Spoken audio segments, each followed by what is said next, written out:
Okay guys, welcome back to the channel. We have more Helldivers news, we have information from Sony, we have the latest briefing from the major orders and the fact that we failed the major orders, and then some conversations around gun balancing and the latest Warbond, and was it good enough, and should we wait a little bit longer for a bit more of testing on the Warbonds. But let's get into it. Basically, we failed the major orders, we failed to contain all the outbreaks from the Meridian super colony. Basically, you know, it just shows here our failures, but we know in these failures that it comes to just a modified version of the next part of the major orders. Basically, the evacuation orders have been issued for all nearby planets. Citizens flee their homes, which is, I really enjoy how they do this and give some context to the lore. Basically, with their clothes and their family flags. The family flags is what got me there. This is unlikely to be the last of these outbreaks. They must be contained until the Ministry of Science find a way to combat the super colony. Until then, our citizens will live in constant jeopardy. So look, with this, we'll see probably get another go at these major orders. They'll give us another roundabout way of completing it to get to our overall objective, but we were pushed back and we've seen a bit of a change in there as well. So looking forward to the latest one, which we have coming up now. But with this, we'll see a bit of a change. We'll have to work a little bit harder to get the next stratagem coming out as well, which comes up right here. Following the tragic unavoidable loss of the MD-17 tank mines, basically a shoe, basically the automatons and the civilians too, production began elsewhere immediately. So basically all we have here is the fact that Helldivers are ordered to conduct a forceful large-scale decommissioning of the automaton forces and recover the scrapped of dismantled bots that will pull towards the construction of the MD-17 anti-tank mine. So basically, in the previous one of the briefing, they said that the automatons have now developed a new automaton threat, which is pretty cool to see. But I think most people are waiting for a new faction to come in to the game, and we all know what that is with the Illuminate as well. So we'll have to wait, but we see an involvement with the Terminids and the automatons, so it looks like it's pretty cool. So the latest major order is basically we just got to kill billions of automatons basically to reconstruct into a new strategy of the MD-17 anti-tank mine, so which is pretty cool.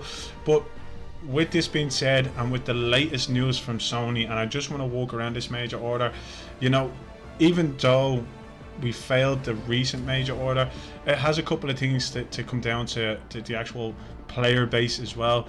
A lot of people were cut off from the game in 177 regions as well.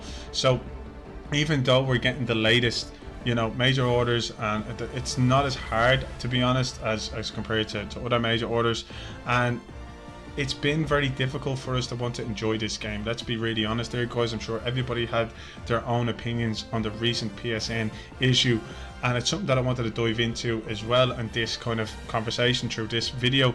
But look, I'm excited to see new major orders to test out the latest guns as well, and on that as well, before we do get into that section, you know, the Warbonds have been a major issue and how consistent they have been, but the lack of effort put in behind these Warbonds. Even though you can grind the super credits, some people do put money and want to jump the queue and try to get in, but like, most of the guns we have are probably a lot better than the guns we had in there. But let's stick with the PSN review, which we're going to push on to right now. We have Pirate Software. If you haven't checked them out, please check them out. They're so cool. I love everything they do. But basically, the Helldivers 2 community was tricked by Sony. Sony declared having PSN accounts would be mandatory to play Helldivers 2. The community revolted, trashed the game's reviews by 13% positive. Sony walked it back, declaring victory to the community, did a massive wave of negative reviews, yet Sony did something sinister in the background. They restricted Helldivers from being purchased in all 177 countries where PSN is not available. For those claiming those two actions were not associated, they're trying to They are trying to community note me. Sony restricted sales at 22 UCT on May 4th and sent out the notice to walk in the back and requirements at 4 UCT on May 6th. These actions were 30 hours apart. The wave of downvotes. Basically, you can click on it, and Helldivers 2 is now being purchased in Estonia, Lithuania, Latvia 7 minutes ago. This was basically a day ago. And these are the countries with the restrictions in place. Now, I feel like this is very sinister. I feel like it's a push down on Arrowhead.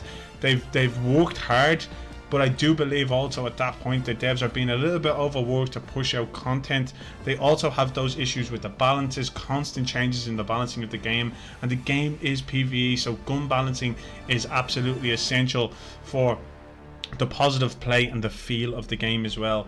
So with all of this going on, this is a Sony problem, but they basically took money off people in these regions and countries and locked them out of playing the game, which is just honestly diabolical. I'm actually a big fan of Sony games, to be really honest. I know on console you're very restricted of fighting back and you gotta push down, but for people who play on PC, it's a real shit show. And for leaks coming out saying that the customer service people were saying to just change your region and change your location, which is a huge no-no. You could be banned, have all your data removed, and it's really, really bad. So I just, it's been a lot going on. But let's move on to the kind of gun balances. Like, I've pulled this from Reddit and I thought this was a great comparison. Why does this weapon exist? The Breaker Spray and Pray compared to the Breaker Incendiary. Look at the difference in these guns, and it's kind of questioning why you would need to have a choice between the Breaker Spray and Pray and the Incendiary. Now, you can see the difference here. I'm not going to break it all down, but unless there was weapon challenges for camos, there's no way you need to use them, and that's a downfall in this game, which I'm not too sure a lot of people kind of work towards. If there was a reason to use the Breaker Spray and Pray, to different camos, different strength to the gun, okay. Then you also have the Tenderizer plus the Liberator. Look at the complete difference. It's basically the recoil is the only negative on the Liberator. So it's, why do you need to use this, is the question. There's no incentive to use these guns, especially when it's just merely for stats only for going into the game, and there's no like specific mission that you need to use the Tenderizer in. It's more so they're now looking at quantity over quality, and I think that's what a lot of the community are getting at. Like, why do I need to purchase these guns when I have a Liberator that I started with that's better than the gun that you're releasing? Even though they don't release the in-depth details of what's behind the gun, which they have mentioned before. But the Pummeler, compared to now the Liberator Concussive, which has been changed so many times, but look at the Pummeler, it's drastically better than that gun. I know that's in the latest Warbond, which is good, but 90% of that Warbond is absolutely shit for the latest one, and I'm sorry, like, when I purchased it just to test it out for content for YouTube, but if I wasn't doing YouTube content, I wouldn't purchase that unless they did a major overhaul in the stats and the use of the guns and that, and basically everything. And I just think that if you're pushing out guns that are just for content and just for choice, you have to give us something if they're not going to be, if not better, because you have to allow us to grind those guns for a reason, whether or not it's for, as I said, camos, basically different optics, different anything in the game. And then you have the Adjudicator, which was a single shot and changed to a fully automatic going to an assault rifle category, to the Liberator Penetrator, which been there for a while, but like, this is like medium armor piercing rounds, but the Adjudicator is just so much better. Look at the damage difference compared to it. So it's like, why do these weapons exist? And I know that's the big question in this, and I found this extremely interesting. Why do we have these weapons if we're never going to use them, or they're only being used when they release in a certain Warbond until the next Warbond comes out, and then essentially they're surplus to requirement? I feel like the devs have been extremely overworked in this area, and that they haven't really taken the time to really balance these guns or give an effective reasoning behind these guns, where in a particular mission that you would need that gun for a specific aspect of the mission, which allows you and your team to coordinate of what guns you're going to bring in. So it seems like it's all over the place when it comes to gun balancing, the reason behind the guns. The mission types are not as versatile as other games. We pretty much have the same mission types over and over again. Like, if you were working on a mission that was a long range mission and you needed like a better scope, and you needed that gun had that scope, and it's really long range sniper style workarounds that you'd need, fine. But this gun is close combat, huge enemy waves that you got to come against. You got to get into the kind of the thick of it all.